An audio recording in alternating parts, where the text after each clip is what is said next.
Yes, I was. That's what I'm going for. I talked to Coach Cam about it. What was he like? What was he like when he was here, when he was a player? What do you mean?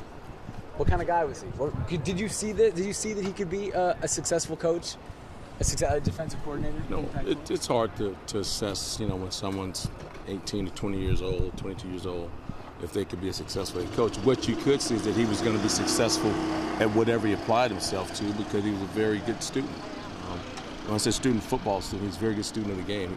He's the type of guy that, you'd be talking to. I would be talking to the linebackers. So many linebackers are over here talking, and Justin would come over and listen because he was just trying to learn the game, and anything that he thought could help him, he was trying to grasp. And I think that's probably why he's been, his career has continued to blossom because he's the type of guy that seeks knowledge. As he has moved up in the coaching ranks, how much knowledge has he sought from you and maybe from other coaches on this staff that were here when he was a player? I think, not a whole lot because basically once, as you progress in your coaching career, you go to the NFL, you go to a lot of people, and then you got a lot of film. So you can just sit in your office and get it, utilize that film and learn as much as you really want to learn. So I think, I can't speak for what he's done in that area. I just know that he's done a terrific job at all his stops, and then he's doing a terrific job now. I was talking to Coach Campbell about this, about going up against a team that you played for.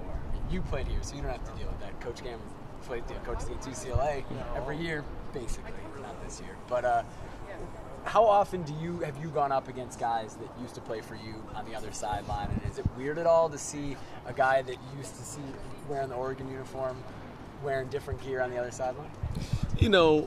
Not really, because what happens is there's so much time.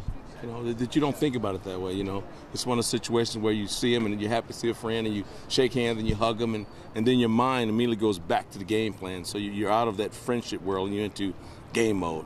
And so from that standpoint, it's not that weird. How frequently do you think that happens? Are there any times that stand out to you as going up against someone who used to coach?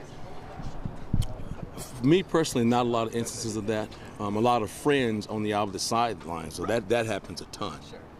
And it's still that same kind of feeling. You want to be cordial, you want to see your buddies like, hey, and then you want to block that out as soon as possible and get focused back on the game. Cool. Finally, getting to you guys and defensively going up against Washington. Price is a quarterback you guys have seen twice before, a mobile guy. What do you guys have to do to contain him? I think. I think we've got to do the things we've been doing. You need to do a great job of eliminating explosion plays, whether they're running plays or passing plays, but you need to do a good job there. You always need to do a great job of tackling. You look at some of the big plays that are happening in the TV games, there's a lot of guys missing tackles, and the guy goes a long way. So if you can eliminate explosion plays, do a great job of tackling, I think those are the two key components to having success. Thanks, Coach. I appreciate your time.